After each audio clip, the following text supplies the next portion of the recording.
Trump, he visited Chicago today, the day after she did the Meg shit, and he met with a a panel of black journalists. Yeah, at the national is it the The National yeah, Association for Black Journalists, yeah, NA NABJ. yeah, Yeah. Also get that acronym changed, fam. I'm not gonna yeah. do this for sure. Need a BJ? Yeah, I mean, I'm just saying. It just hey, look, why you want to make me do that? Uh, Eh, uh, all right. but Hey, anyway, I'll say this before we start the video. Um, there was a lot of backlash for this whole thing that happening that Trump was even allowed to be in the presence of all these black journalists at their convention or whatever. Um, why would you not want a person who's running for president of the United States, a person that has been president, to come to this, to be interviewed or questioned by a room full of people who have nothing but the black agenda at the forefront of their mind? all right. Hold on. Before you get to that, I had two questions. First of all, was he accepting questions from the audience? No, All right, so fuck, it's not being interviewed and it's not being questioned. So all of these questions are it's a pre-screened. panel. It's a panel. Mm, And that's why Nah. you won't want to see him. If you know this motherfucker's finna go up there and be disingenuous hmm and And fucking also, the second evasive part is for an hour, who would want to see that? If you know for a fact, you've given him plenty of tries, and each time he's been evasive and disingenuous. You after a while, it's what they say, fool me once, shame on you, fool me twice, shame on me. Like he's at the 45th time that we keep inviting him to these panels. just to let him get away with not answering and not being direct and a whole bunch of bullshit and not being called on it. That's one thing. Hey, And then, but the one Okay, thing I will say, because that person let him not answer a question. Does that mean you have to not let him answer a question or make him answer a question? yes, no one can make anyone do anything. Okay. But I will say that chick in the blue did open up a gracefully, and once he mentioned that, he kind of like she should have been representative of what they were of the decorum and apologize because it was an offense. That you don't just get to fucking asking me questions, oh, you address me, you Greek inside me. You just get the yeah, so what you hey nigga, so what you like, hold on, bitch, hold on, bitch. And Well, you mentioned it. yeah, Go ahead and play that. Oh, go ahead and play that part of the clip. I think that's what she was queuing up anyway. Since you mentioned it, she can go ahead and play that part. It was like at that 2 minute Former mark. President yeah, we can't let Trump get shit like that. You had it up at like 2 former minutes. and that was President where you had Donald put it Trump. up at first. This discussion continues a decades-long tradition during election years of inviting journalists to discuss the policies and their impact with the candidates who are running for president and the impact of those Can policies, you skip to especially like 2 minutes in, in please? Black communities. Former Presidents George W. Bush, Barack Obama, Where you had originally started it at. It was like 2 minutes and like 30 seconds or something like that, I thought.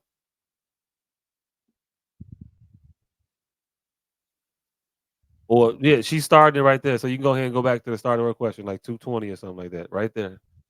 There you go.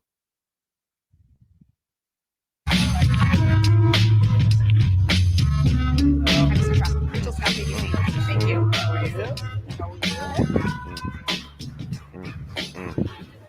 Mr. President, we so appreciate you giving us an hour of your time. I want to start by addressing the elephant in the room, sir. A lot of people did not think it was appropriate for you to be here today. You have pushed false claims about some of your rivals, from Nikki Haley to former President Barack Obama, saying that they were not born in the United States, which is not true. You have told 4 congresswomen of color who were American citizens to go back to where they came from. You have used words like animal and rabbit to describe Black district attorneys. You've attacked Black journalists, calling them a loser, saying the questions that they ask are, quote, stupid and racist. You've had dinner with a white supremacist at your Mar-a-Lago resort. So my question, sir, now that you are asking Black supporters to vote for you, why should Black voters trust you after you have used language like that? Pause it right here, Well, first please. of all, I don't think I've ever been.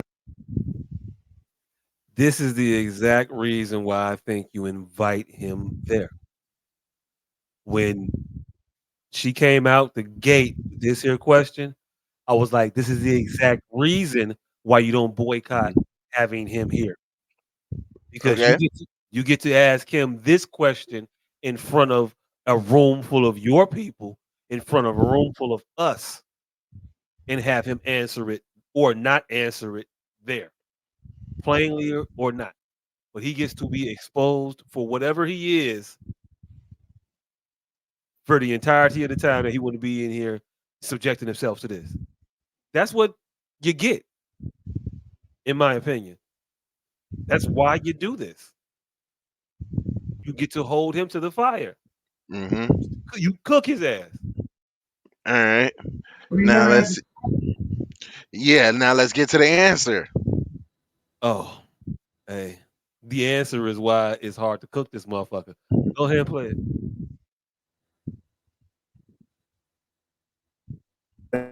Asked a question so in such a horrible manner. First question.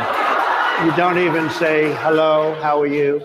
Are you with ABC? Because I think they're a fake news network, a terrible network. And I think it's disgraceful that I came here in good spirit. I love the Black population of this country. I've done so much for the Black population of this country, Yeah, you're not gonna call me the black including population of this country. employment, including opportunity zones with Senator Tim Scott of South Carolina, which is one of the greatest programs ever for Black workers and Black entrepreneurs. I've done so much, and and I say this. Historically, Black colleges and universities were out of money. They were stone cold broke, and I saved them and I gave them long-term financing, and nobody else was doing it. I think it's a very rude introduction. I don't know exactly why you would do something like that. And let me go a step further. I was invited here, and I was told my opponent, whether it was Biden or Kamala, I was told my opponent was going to be here. It turned out my opponent isn't here. You invited me under false pretense. And then you said you can't do it with Zoom. Well, where's Zoom? She's going to do it with Zoom, and she's not coming. And then you were half an hour late, just so we understand. I have too much respect for you to be late. They couldn't get their equipment working. It's something Mr. was President, wrong. I would I love think you it's to a answer the very question on nasty your rhetoric question. and why you I have believe that answered Black the voters question. should trust you with another I have vote. been the best president. Pause it. That right there is why that man is a very formidable opponent on a stage. Because he set the tone right. No, people didn't know what he was doing at then in that very second right there. What he did was he gave you his His calling driver's card manual. that he is going to go back to and pump and use to get the crowd and the audience on his side whenever the fuck he gets in trouble or gets a little dicey. He's gonna always be able to turn it and flip it based on what he just said right here, right now. And she opened the door for him to be able to do this. She didn't know that he was gonna do it because most people have the decency to not talk about it in common public, but this motherfucker different. He's gonna call you out in front of the entire audience for being late, and he's gonna say that all your shit here is cheap. Mm. And it smell like squats. How about you been smoking Paul Malls around this motherfucker? Hey, But yeah, she should have let him get that on. She did open the door for that. But in my opinion, mistakes happen. She should have recovered better, other than getting flustered and allowing him to trump on. She should have just at that point cut him off, apologized, agreed with him, and disarmed him, and disarmed this whole diatribe, this whole gish gallop with a simple courteousness, because she said, I appreciate you being here. It wasn't like she didn't greet him at all, but it was short and frank. it was short.